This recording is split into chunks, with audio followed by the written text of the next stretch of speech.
এই যে শাহেদ ভাই, আপনাকে আমি হ্যান্ডল করলাম অফিসে, এটা আপনার আমানত, আপনি অনেক টাকা পয়সা খরচ করছেন।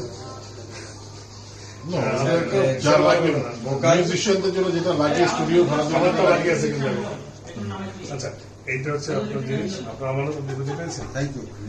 আমি আজকে অনেক আমার নিজে হালকা লাগছে তুষার, আমার অনেক আমি লাইক এ প্রেগনেন্ট লেডি। এখন শাহেদ ভাই উনি একজন মিউজিশিয়ান হিসেবে, উনি একজন সিঙ্গার হিসেবে কিছু বলবেন। ভাই যে আপনি আপনার উৎসাহে আপনার ইনিশিয়েটিভে কিন্তু জিনিসটা আমি করেছি। আমি শখে গান করি, এটা ঠিক আছে, বাট এটাকে রেকর্ডিং করে মানে অরিজিনাল মানে মিউজিকে দিয়ে গান করে এটাকে একটা ফরম্যাটে নিয়ে আসা, এটার জন্য এই কৃতিত্ব সম্পূর্ণ আপনার। আমি I am grateful that you value me this way, যে আপনি মনে করেছেন যে আমার এটা করা উচিত, আপনার উৎসাহে আমি এটা করেছি। আমি নিজে আমার গাড়িতে অথবা বাসা শোনার জন্য এটা করেছি। আমি কমার্শিয়াল বেসিসে এটা করিনি, মানুষজনকে শোনার জন্য করিনি, আমি নিজে শোনার জন্য এটা করেছি। আমি মনে করি যে আপনি যথেষ্ট সুন্দরভাবে কম্পোজিশন, মিউজিক ট্র্যাক যেটা অরিজিনাল, কারণ এটা খুব টাফ জব ছিল। জগজিৎ সিং এর গান, মাফ করুন, যে ওনার এই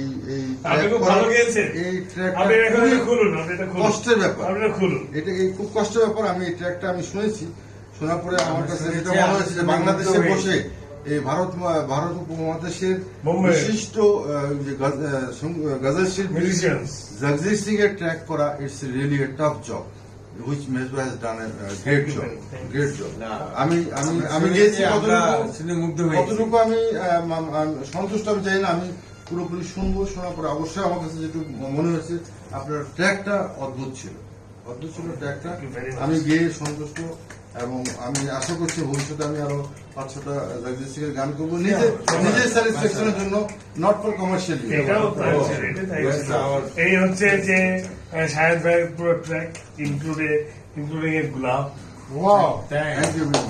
এবং এর সাথে সাথে এর পাশাপাশি আমি ধন্যবাদ দিতে চাই তারেক নজরুল, আমাদের এখানে নাইম আছেন, যারা আমাকে সবসময় উৎসাহিত করেছে আমার গানের ব্যাপারে, আমার এই গাজালের ব্যাপারে। এত বড় কর্পোরেট লোক উনি গান করেছেন, এটাই বড় কথা আমাদের জন্য। তো সবাইকে ধন্যবাদ, এবং লেক ভিউ সব স্টাফকে ধন্যবাদ। Thank you very much. আমরা সত্যি কৃতজ্ঞ।